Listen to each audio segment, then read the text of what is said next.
கொள்கையா கோட்பாடா லஞ்ச ஒழிப்பான் திராவிடமா தமிழ் தேசியமா மேடைக்கு மேடை பேசுறப்ப மட்டும் வாய்க்கிலேயே பேசுறது. ஆனா பின்னால நடக்கிறது எல்லாம் பக்கா டீலிங் பாலிடிக்ஸ். இன்னைக்கு தமிழ்நாட்டு அரசியல் நடந்துட்டு இருக்க ரெண்டு மிகப்பெரிய அயோக்கியத்தனங்களையும் அதுக்கு பின்னாடி இருக்கக்கூடிய ஜாதிய பண்ணையாட்டுத்தனத்தையும் தான் இந்த வீடியோல முழுசாவே பார்க்க போறோம். ஒண்ணு பட்ட பகலே நடந்த தாவேக்காவோட குதிரை பேர அரசியலும் அதுக்கு முட்டு கொடுத்து வக்காலத்து வாங்குற வைகோவுடைய அந்தரங்க அரசியலும், இன்னொன்னு ராகுல் காந்தியோட தவறான அரசியல் நகர்வுகளும், மாணிக்க தாக்கூர் போன்ற ஜாதி ஆதிக்க திமுறால தமிழ்நாட்டுல காங்கிரஸ் கட்சி ரெண்டா உடைய போகுதுன்ற பின்னணியும் தான் பார்க்க போறோம். மறக்காம மை சென்னை 360 சேனலை சப்ஸ்கிரைப் செய்து இந்த வீடியோ உங்க நண்பர்களுக்கு ஷேர் செய்ய மறக்காதீங்க தோழர்கள்.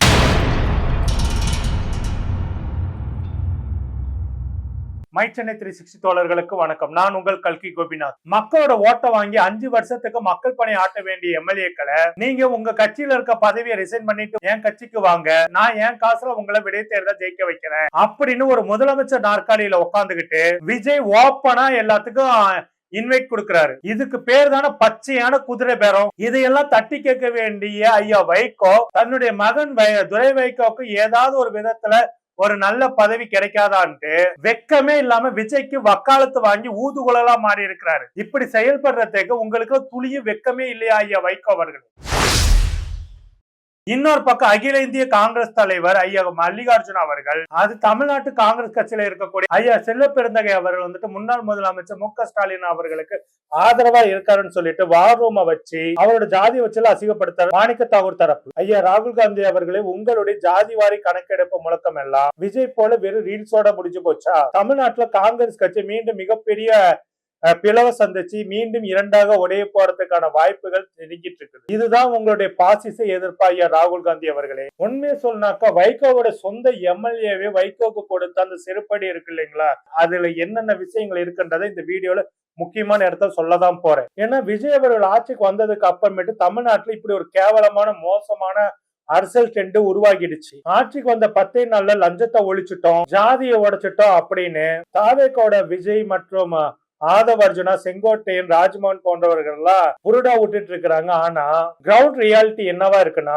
தாவேக்கா மாவட்ட துணை செயலாளர் ஒருத்தர் மணல் அள்ளர் ஆட்களை மிரட்டி பணம் பறிக்கிறாரு. அவரையும் இப்ப வந்து கட்சியை விட்டு தூக்கி இருக்கிறாங்க. முதல்ல வந்துட்டு அவர் அப்படி எல்லாம் பண்ணலன்னு சொல்லிட்டு வல்கர் வாரிசை வச்சுட்டு அவருக்கு முட்டு கொடுத்தாங்க. கடைசியில வந்து பாத்தீங்கன்னாக்கா முட்டு கொடுத்து வல்கர் வாரிசு முட்டு கொடுத்து முடிச்சோன்னா அவர் கட்சியை விட்டு தூக்குறாங்க. அப்படின்னாக்கா இது என்ன மாதிரியான கேடுகட்ட அரசியல்? உண்மையை சொன்னா இப்போதைக்கு லஞ்சமும் ஊழலும் கட்ட பஞ்சாயத்து தலைவிரிச்சு ஆடுறது தாவேக்கால மட்டும்தான் அதிகமா நடந்துட்டு இருக்கு. சரி, இதை விட பெரிய கொடுமை என்னன்னா, ஓட்டு போட்ட மக்களை கேவலப்படுத்துற இந்த குதிரை பேர அரசியல். விஜய் வைகோவை சந்திக்கிறாரு. வைகோவோட 2 எம்எல்ஏக்களை ரிசைன் பண்ணிட்டு கூட்டிட்டு வர சொல்றாரு. வைகோவோட 2 எம்எல்ஏக்களையும் ரிசைன் பண்ண வச்சு அவர்கிட்ட கூட்டிட்டு வர சொல்றாரு. நான் அவன் இடைத்தேர்தல் நிறுத்தி உங்களுக்கு எல்லா வேலைகளையும் பார்த்து ஜெயிக்க வைக்கிறேன்னு சொல்லி இருக்கிறாரு.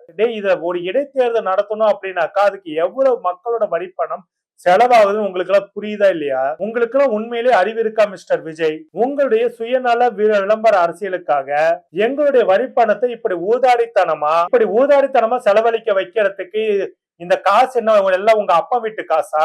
இதையெல்லாம் கேட்க வேண்டிய முற்போக்கு சிந்தனையுள்ள விஜயோட கூட்டணியில இருக்கக்கூடிய கட்சிகள் எல்லாம் பாத்தீங்கன்னாக்கா இன்னைக்கு சோஃபாவுக்காகவோ மந்திரி பதவிக்காகவும் வாயை மூடிட்டு அமைதியா மௌனம் காத்துட்டு இருக்காங்க. Bro, what is this behavior, bro? Seriously, people voted for a 5 years mandate and you guys are asking them to resign just for your political ego trip. This is not a clean politics. This is pure clone energy. Are you guys for real or is this just for another corporate script execution gone wrong? உண்மையை சொன்னா அந்த பட்டணப்பாக்க வீட்டுல விஜய் அவர்கள் வைகோ அவர்களுடைய மூளைய கிட்டத்தட்ட 1 மணி நேரம் 20 நிமிஷத்துக்கு கழுவுன்னு கழுவி இருக்க. அந்த அளவுக்கு கழுவுற அளவுக்கு அதுல என்ன இருக்குன்னு தெரியல அவருக்கு.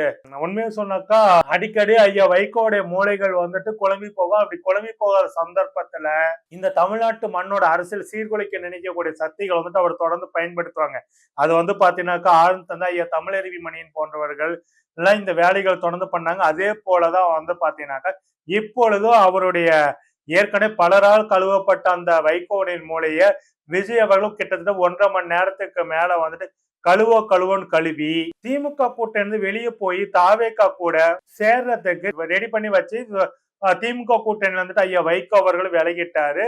தாவேக்காவோட கூட்டணி வைக்கிறதுக்கான வேலைகளே அடுத்த கட்டமா இறங்கிட்டாரு. இது இன்னைக்கு இல்லைங்க, ஏற்கனவே உறுதியாயிடுச்சு. என்னைக்கு வைகோ அவர்களுடைய வீட்டுக்கு விஜய் அவர்கள் போனப்போ வைகோ அவர்கள் தன்னுடைய வேலைக்காரர்கள்லாம் அழைத்து இவங்க எல்லாரும் விசிலுக்கு தான் ஓட்டு போட்டாங்க அப்படின்னு விஜய் முன்னாடி கையை தூக்கி துள்ளி குதிச்சு சொன்னாரு. அன்னைக்கே தெரிஞ்சு போச்சு. ஆனா வைகோ அவர்கள் அவசரப்பட்டு போட்ட அந்த கணக்குல தான் பெரிய தப்பே நடந்து போச்சு.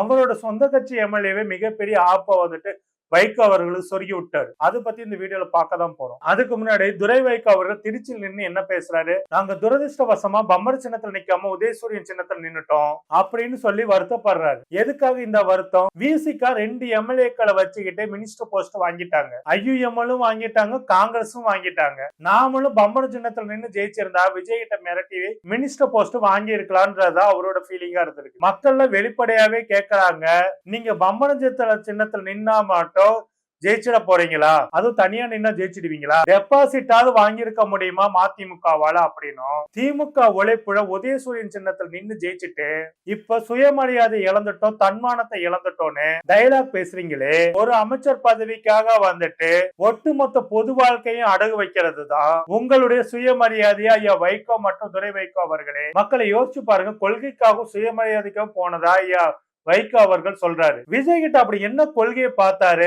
திமுக எந்த மத சார்பற்ற கொள்கையில இருந்துட்டு முதல்ல பின்வாங்குச்சு. விஜய் அப்படி என்னதான் புதிய கொள்கையை தமிழ்நாட்டுக்குள்ள கொண்டு வந்து நிறுத்திட்டாரு? இதுக்கெல்லாம் பதில் கேட்டா உங்ககிட்ட பதில் இருக்கானா? இல்ல.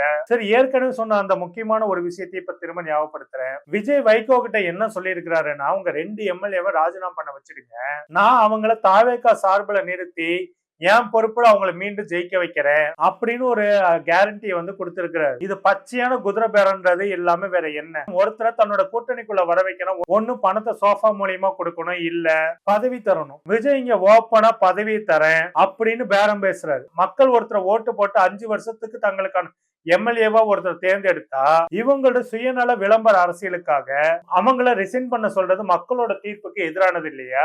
மிஸ்டர் விஜய் சார், நீங்க என்ன தமிழ்நாட்டை கார்பரேட் கம்பெனி மாதிரி நினைச்சிட்டீங்களா? டெல்லியில இருக்கிற பார்ப்பன சமூகத்தை சேர்ந்த பிரவீன் சக்கரவர்த்தி, அப்புறம் ஜான் ஆரோக்கியசாமி, விஷ்ணு ரெட்டி இவங்க பேச்சையெல்லாம் கேட்டுக்கிட்டு தமிழ்நாட்டு மக்களை முட்டாள் நினைச்சிட்டு நீங்க கணக்கு போட்டுட்டு இருக்கீங்களா? என்ன சொன்னா இங்கதான் நம்ம சாதாரண மக்களோட நிலைமையை யோசிச்சு பார்க்கணும். விஜய், ஆதவ அர்ஜுனா, ராஜ்மோகன், செங்கோட்டையன் போன்ற ஆட்கள் மேடையில ஜாதியை ஒழிப்போன்னு பேசுறாங்க.